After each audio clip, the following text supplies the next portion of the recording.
อนนี้คือตัดเหล็กเรียบร้อยหมดแล้วทุกคนเนาะทั้งหมดอันนี้มีทั้งหมด9 คานนะทุกคนเนาะนี่จะมาบุ้งเลยดึงแตกใส่ผักอ๋อโตดูโตเฮ้ยโตสบายดีทุกคนสบายดีตอนสวยนะทุกคนมื้อนี้นี่กามืดเศร้าเลยทุกคนตัวมาคนเล็กนี่เห็นปะแต่ก็ยังสิตัดเหล็กอันนี้อีกอยู่ตัดเหล็กอันนี้แล้วก็โคตรอีกแล้วก็ตัวไปแทกเหล็กมันละกะสีไซส์เหล็กแบบนี้แหละทุกคนขนาดนี้เลยเฮ็ดเป็นเหล็กคานเนาะไว้เฮ็ดเหล็กคานแล้วก็เฮ็ดเกียมไปเฮ็ดเหล็กต่อเสานํก็สิมีหลายเส้นอยู่ตอนนี้นี่ก็คือเดี๋ยวตัวชิพาทุกคนไปเบิ่งพ่อจอยอยู่ทั้งหน้าพ่อจอยเรากำลังโบกอ้อมเสาเนาะทุกคนแล้วก็ดินให้กะปะมันแห้งนิดนึงก่อนจึงไปกวนมันตอนนี้แดดกำลังออกแล้วมื้อเช้าแดดฝนตกแห้งเนาะทุกคนฝนตกแห้งเฮ็ดให้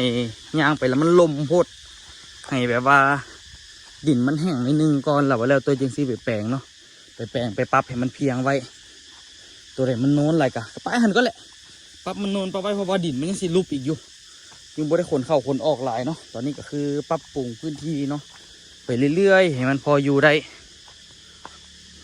กะซ้ำซาท่าตัวกับบ่ได้ยูล่าเนาะตัวมือเศร้าตัวไปแทกละแทกแต่ละเสาสิมัดเล็กคิดคานเนาะพอจอยเอาปูนมาโบกหอมเสามาไว้นี่เห็นบ่โบกหูโบกอย่างบนมันเปื้อนที่จริงพวกนี้ก็สิได้โบกบ่ทุกแหละอันนี้โบกปลาไว้กับบ่ได้เสียหายอย่างเนาะโบกปลาไว้สำเร็จสำนึงเนาะหอมเสาปลาไว้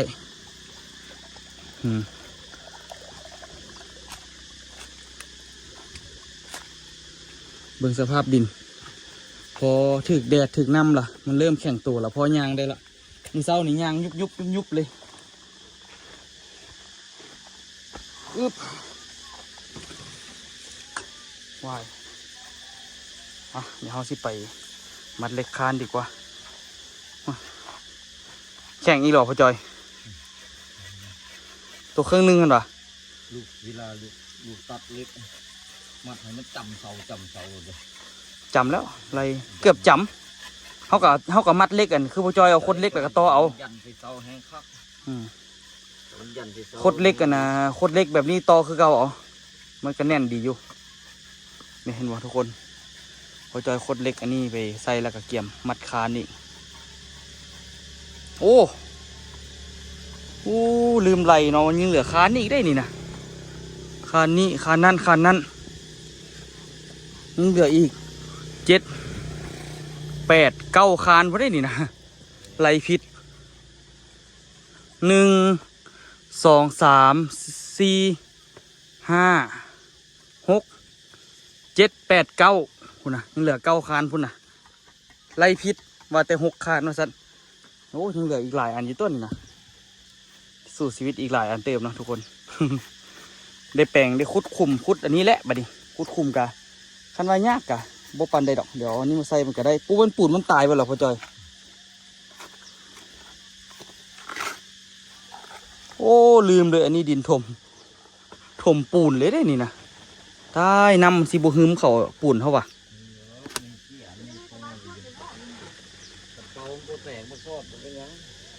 แท้วะควัดกับจักเจียวออกไปไว้ใส่เมื่อยง่ายละไปเดี๋ยวไปมัดเล็กดีกว่าเราจอยระโบกนี่ไปเดี๋ยวตัวไปมัดเล็กให้มันแล้วแต่กับโบทรงสีแล้วดอก9 อันพู3 เมตร 85ไล่เพื่อไปเลย3 เมตร 85 3 เมตร 85ทุกอันแล้วก็จริงต่อเล็กเสียเอาคำสั้นไหลก็ได้ไปเดี๋ยวเราไปตัดเล็กคนเล็กกันดีกว่าเกิดเป็นคนอีสานเด็กกับคนอีสานพอดีเมื่อวานนี้ไอ้เวน้องกับเจ้าแนะนำว่าให้ใส่แว่นตาได้เวลาตัดนี่เอาแว่นตามาจะเด้อปั๊บเข้าไปเมื่อวานนี้ซอกบ่เห็นมันอย่างดอกเดี๋ยวเจ้าหน่อยไปเอาถุงมือใส่เอาอันนี้คือได้อยู่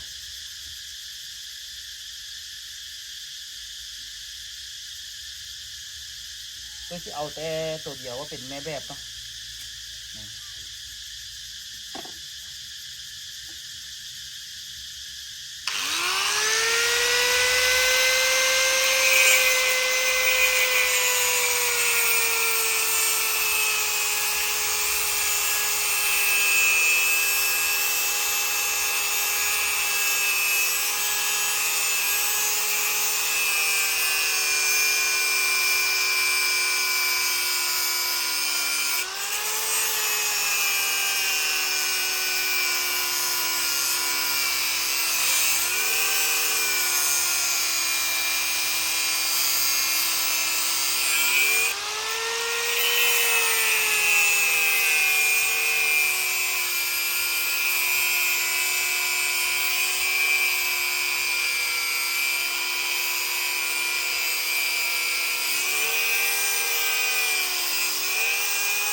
ตัวรู้สึกกับใบนี่รู้สึกว่าเข่าดีขึ้นตัวแดงครับตัวแดงรู้สึกว่าเข่าดีกว่าไปเดี๋ยวตัดเล็กก่อนทุกคนตัวลองเปลี่ยนใบนี่ใหม่กว่าย่านมันเป็นคุณละของไอ้ติงย่านมันเกาโคตรนะรู้สึกว่าของปลอมบอกว่าคือพวกเข่าดีปานเลย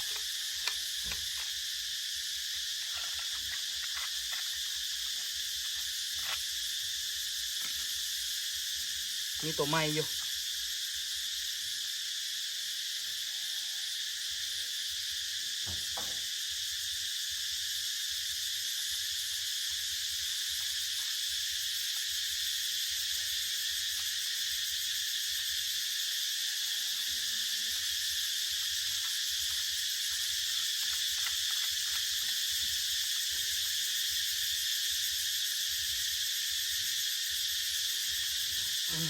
นะเดี๋ยวมาลองมึงตัวนี้มันคือแข็งแกร่งกันเลย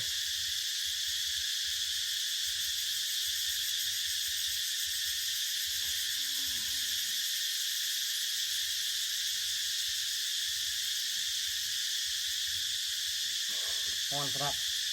บไดฮ้อนยันตัดไดฮ้อนยันแดดมันถึงแดดแฮมแฮมแฮมที่แฮมวะอึ๊บ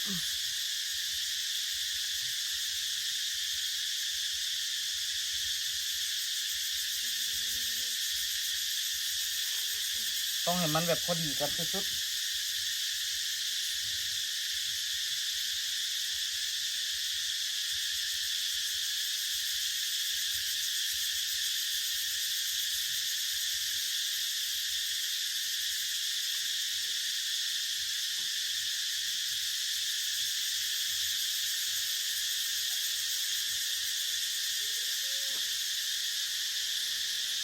ลองเบิ่งเนาะวันนี้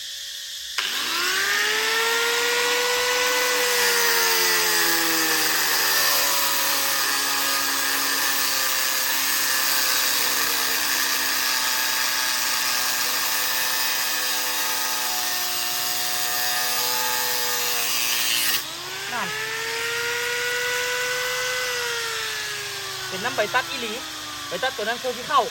ใบตัดตัวนี้เข้าโคตรไวง่ายๆเลยเอาถุงมือก่อนเดี๋ยวมาแทกแล้วก็ตัดเล็กทานไปเลยเล็กกรอบตัวตัดแล้วพอแล้วทุกคน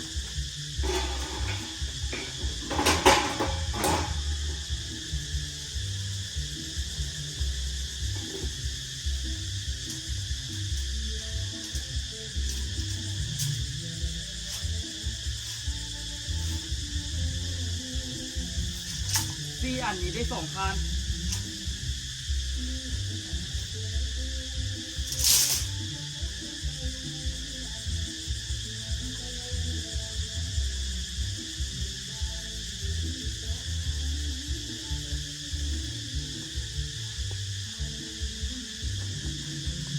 3 เมตร 85ประมาณนี้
อันนี้คือได้2 คานเนาะ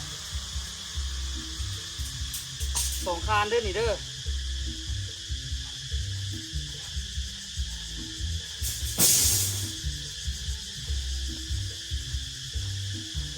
เดี๋ยวตัวสิพลิกทางนี้เลยตัดให้มันได้จาก4 คานเนาะทั้งหมดมี9 คานส่วนตัวที่เหลือตัวที่เอาไว้ไปต่อเสาได้อยู่น่าจะพออยู่ผมเอาซื้อไหม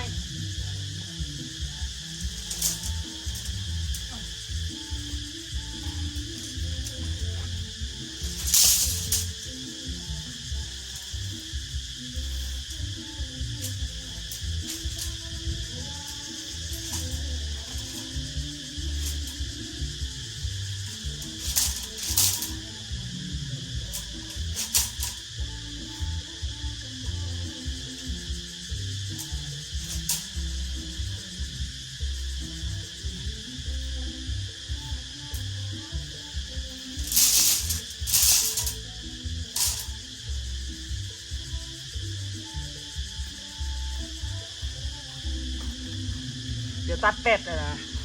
ตัด4 คานไปก่อน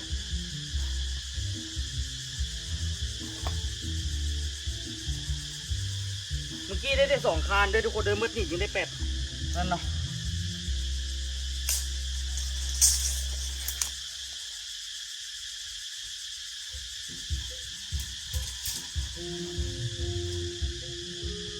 เฮ็ดบ่เห็นหยิบ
เก่าเลยว่าตัว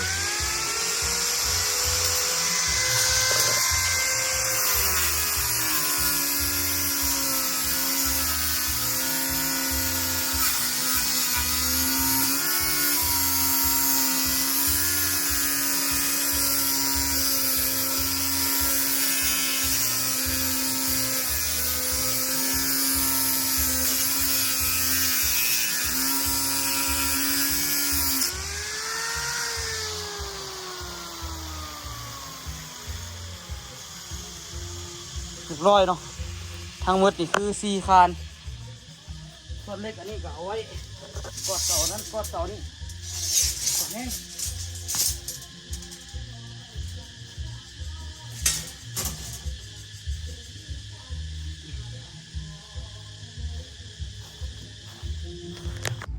ตอนนี้คือ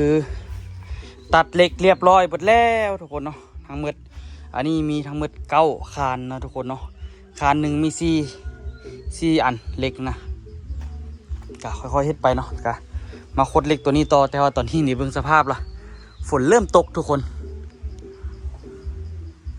ฝนเริ่มตกเดี๋ยวตัวสิไปเอาคันห่มมากั้งแล้วก็คดอยู่นี่แหละบ่มีหยังเฮ็ดเด้ดีกว่าสิมาท่าฝนก็เนาะเสียเวลาเดี๋ยวตัวไปเอาคันห่มก่อนคันห่มขาดเฮามาตั้งเฮ็ดเวียกน้ำกัน เฮ็ดเวียกต่อละเด้อทุกคนเอาบ่ท่าละ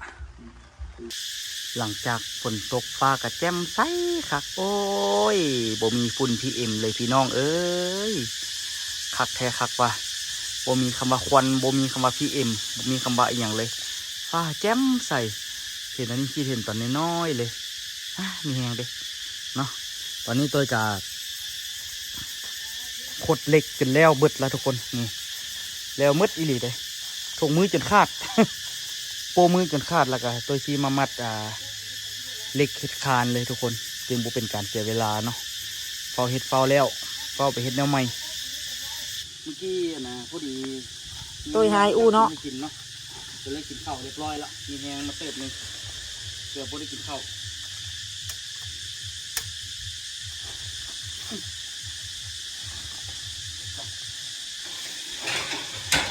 กาเล็กอันนี้เขาตัดมาแล้วเบิดทุกอันแล้วทุกคนร้านตัวนี้ที่ใช้ที่ขึ้นเนาะโอ้ยไม่ได้มันคือแล้วเนาะอุคำเบิ่งไว้เพื่อเป็นวิธีทางแล้วก็พยายามเก็บปอกตัวนี้นี่ปอกที่เขาคดเบิ่นนางคดเบิ่นเศร้านะ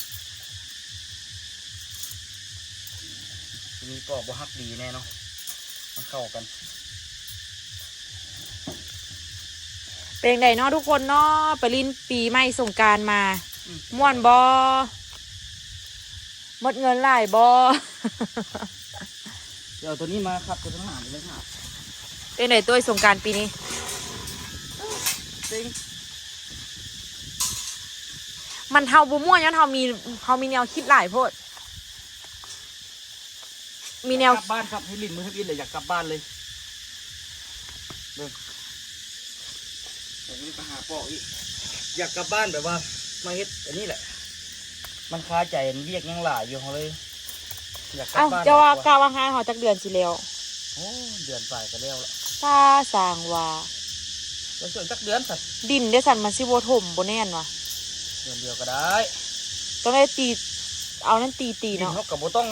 เทเถือเอาไว้เป็นขั้นตอนสุดท้าย อืม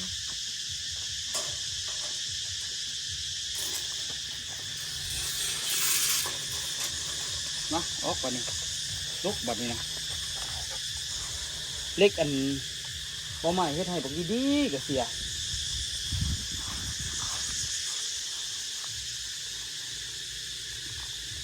โอ้ความจือไปเด้อจือไว้ว่าหลังจากได้ขั้นตอนนี้แล้วเขากลับมาฟีตัวที่ออกนี่เฮ็ดตัวนี้ให้มันเสมอกันจือไปเด้อจือละมาช่วยกัน ตัวนี้พาดนี่ปุ๊บเกี่ยวเส้นนี้เกี่ยวเส้นนี้พัดขึ้นนี่แล้วก็เล็กนี้ซอสขอลวดมัด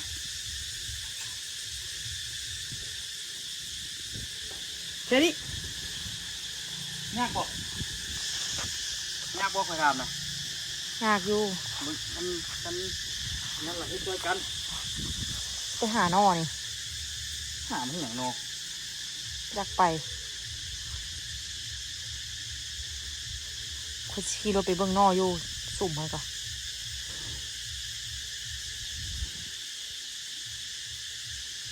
แรกๆมัดโบเป็นกันยุ่งกันเด้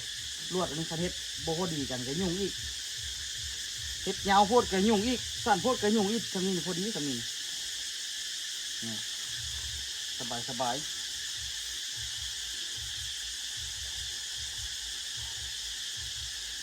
แต่กระไข่ดอกเฮ็ดอันนี้เฮ็ดอยู่ห่มมันแล้วอันอื่นเวลามันกับโบได้เมื่อยหิงจะพอได้อยู่ยากแต่บอลมันโค้งหากันนี่แหละเราต้องได้ดึงแน่นๆมันจึงสิพอดีกัน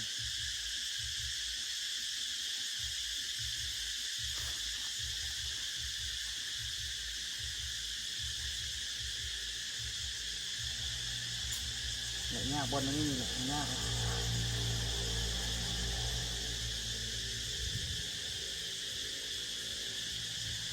ปึ๊บแต่มันแก้ไขได้อยู่อ้าวหลุดกับเล็กอันนี้มันใหญ่พูดเปล่าวะ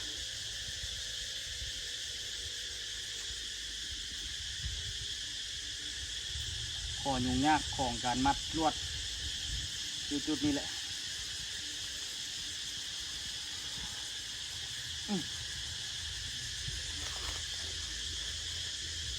ตาลก็เป็นย้อมตาลมัดอันนี้จมอยู่โอ้ยอยู่หมดมืออันนี้มันสั่นโคตรมันบอกรถมันสั่นโคตรมันก็ลำบาก เด็กน้อยเดี๋ยวบางม่วงนี่ก็สุกกันนี่ทุกคนเอาข้าวยัดโบกกินเลยหมดส้มตัวนั้นเป็นจนห้างละ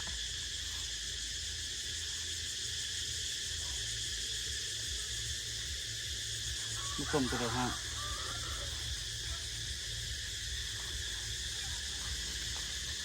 เป็นยัง เดี๋ยวตัวที่ค่อยๆมัดไปเลยทุกคนเดี๋ยว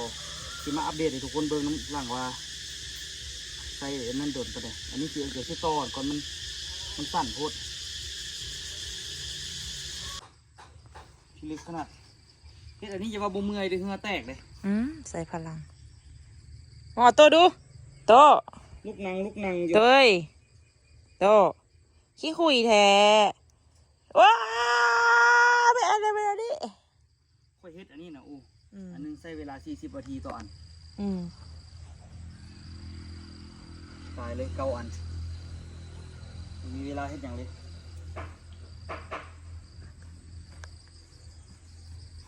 ที่จริงเหลืออันสุดท้ายนี่ก็พอแล้วแต่ว่าซ้ำเดี๋ยวเอามาละ พาเอาตัวไปตัดผมเนี่ย อะไร พาอีหยังมีสภาพไปนี่ค่อยอาบน้ำค่อยพาไปอยุ่น เอาจากอาบน้ เหงื่อแตนอยู่ไปตัดให้ก็ได้นะ ำโอ้ยเจ้าก็จะเผาพี่ลึกหลาย โอ้ยเมื่อยเว้ยเมื่อย น้องโตไม่มีความอดทนเลย มือของข่อยเฮ็ดอันนี้นี่ทั้งตัดเล็กทั้งขดเล็กผมมันง่ายๆก็ โอ้ยุง แ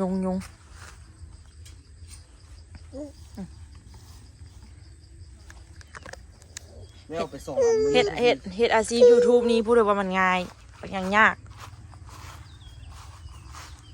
คันบ่เฮ็ด YouTube นี่เฮ็ดได้ก็แล้วไวนะแต่งกินก็แล้วไวเฮ็ดได้ก็แล้วไวแต่ว่า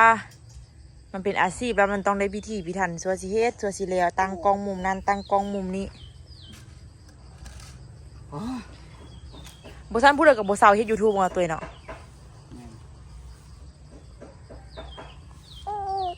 เล็กตัวนี้มันขด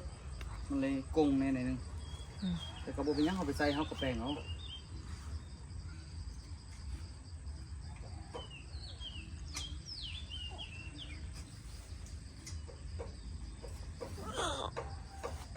สุดยอดเลยยุ่งกับกัดขา มันกัดขาออโต้แล้วบ่นี่ แล้วล่ะ ออโต้ผมว่าอันเดอร์ตกซึ่งหัวออโต้ดำอันนี้ออโต้ แล้วเศร้าคนมือเนียน อืม อันเฮ็ดอันนี้นี่พอละมือนี้ถือว่าได้หลายแหงเลย ทางตัดได้นะทางเคียงทางคัดได้ ทั้งข ทางคด บางคนขดเล็กกับมือละอันนี้ทั้งตัดทั้งขดทั้งสารอันนี้แล้วอีก มันบอกแม่นง่ายๆเลยมือขนาดใส่ถุงมือเป็นเอาเลยนะมือนะเอาไอ้นี่ก่อน อันได้2 อันพุ่นน่ะ ได้2 อันมือนี่นะ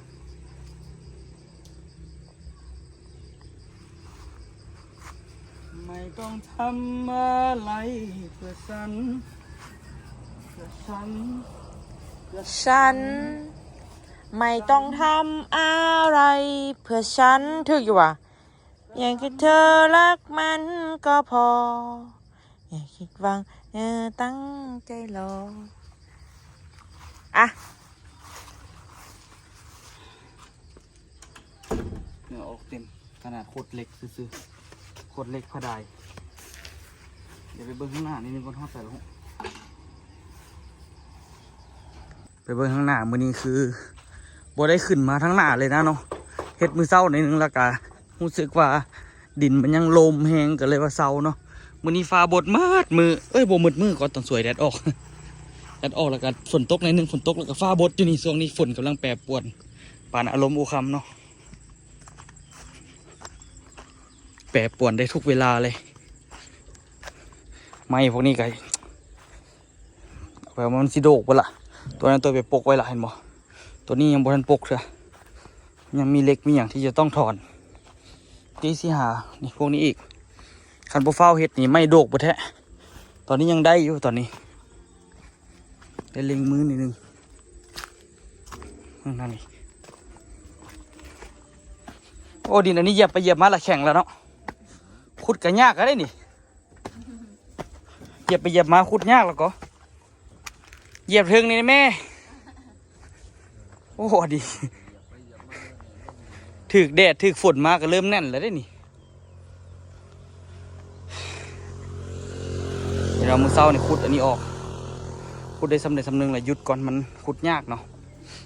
แต่คันคอยขุดมันก็ได้อยู่แหละเห็ดคานออกทั้งหมดออมทุกด้านแล้วก็ง่ายแล้ววันอันนี้เริ่มแข็งละดินพวกนี้เริ่มแข็งโตละนี่สวมเขาฝั่งปลาไว้เนาะสบายแบบนี้บ่ต้องได้ขุดอย่างหลายค่อยๆเหยียบมันก็ลงอยู่ด้วยนี่ดีแท้เหยียบไปเหยียบมามาน้ำอยู่นี่แหละเนาะฝนมันตกแล้วให้มันมาอยู่นี่แหละเรื่อยๆหลังจากเทคานแล้วเราก็สิปะดินมันไว้เนาะต่อเสาปลาไว้ฝนมันตกใส่ก็ให้มันมาน้ำปลาไว้โอ้สบายแบบนั้นงานเขาคักเลยมึงฟ้าบดแต่ว่าต่อเสานี่ตัวสิจ้างเขาจะมาเฮ็ดให้หัวสิจ้างไปใจแท้ก็อยากจ้างสร้างมาเฮ็ดให้เดี๋ยวสิให้ไอ้หนุ่ยมาเฮ็ดให้ก่อนสิจ้างไอ้หนุ่ยเรามาต่อเสานี่ให้โอ้โหเราสิฮับเท่าใดนี่โอ้โหเราสิฮับเสาละเท่าใด หรือว่าฮับเป็นเหมามืดนี่เท่าใดเบิ่งอุคำเฝ้าจะไปตลาดทันหนาหยุ่งอยู่กำลังดีเลยเนาะ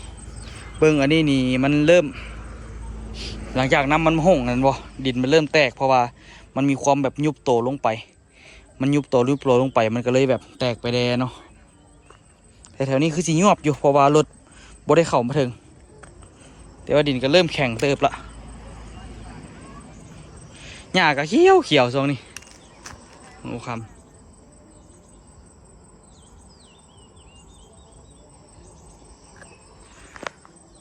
ยังต่อเสานี่แหละคิดยากมีหลายคนแนะนำว่าให้เอา4 เมตรเลยบ่ให้เอา3 เมตรครึ่งก็คือว่าจากตำโพดเพิ่นว่าให้เอา4 เมตรเลยตัวถามอยู่ในคลิปเนาะเอา4 เมตรมันสิดีกว่าเพิ่นว่าตัวกะเบิ่งอยู่เนาะทุกคนคันว่าเขาเจ้ามาต่อให้นี่สิถามให้เขาเจ้าต่อขึ้น4 เมตรเลยไงกะยามันเนาะมือสภาพมืออะแต่เฮ็ดตอนนี้เราเป็นเต็มที่นะสั่นตึดๆอยู่บ่เข้าใจมือสั่นตลอดสภาพมือนะส่วงนี้มีแต่เวียกมีแต่งานเนาะมันเลยแบบไปบละมือนะโบเป็นเอาจังหน่อยมึงเล็บมือ คือว่าอะไรทุกคนเนาะสู้ชีวิตเต็มที่เพื่อลูกนี่แหละผมไม่ยังดอกเพื่อลูกเพื่อครอบครัวแล้วก็อนาคตที่ดีเนาะอันไหนได้เฮ็ดได้ก็เฮ็ดไปอยากจ้างสร้างมาขนาดแต่สร้างกับบ่มีให้มาจ้างแต่นี่ถ้าเป้าหมายกับนักเคยตุ้ยเพิ่นแล้วก็เรียกก่อนคือสิได้มาเฮ็ดให้เนาะหลังจากต่อเสานี่แล้วก็เทคานแล้วเนาะเบิ่งก่อนสิเทคานก่อนใจแท้อยากให้ต่อเสานี่ให้จ้างเขาเจ้ามาต่อแล้วเทคานสิเทเองหลังจากเทคานแล้วค่อยๆมาดินไปแล้วก็ก่อฝาไว้เลยสินะก่อฝาก่ออย่างไว้หลังจากเทคานแล้วก่อฝาไว้แล้วก็บ่ยากแล้วบ่นั้นทุกคนก่อฝาจนจำใส่พวกกันนะปองแสงดีๆใส่ประตูปองเยี่ยมใส่หยังใส่บานหยังปะไว้แล้วก็หลังจากนั้นละแม่นอันนั้นเนาะตัดหลังคาละแม่นให้พอต้นตาลที่บอกเนาะบ่ฮู้ว่าเพิ่นสิมีเวียกสิทันเวียกมาเฮ็ดให้บ่น่าจะให้พอต้นตาลเพิ่นมาเฮ็ดให้เฮ็ดเป็นโครงไม้นี่แหละเนาะอันนี้นี่เป็นเรียกฝากทุกคนติดตามเด้อสำหรับคลิปนี้ขอตัวลาทุกคนไปก่อนแล้วเจอกันคลิปหน้าทุกคนค่อยเป็นค่อยไปใกล้สิแล้วละว่าซั่น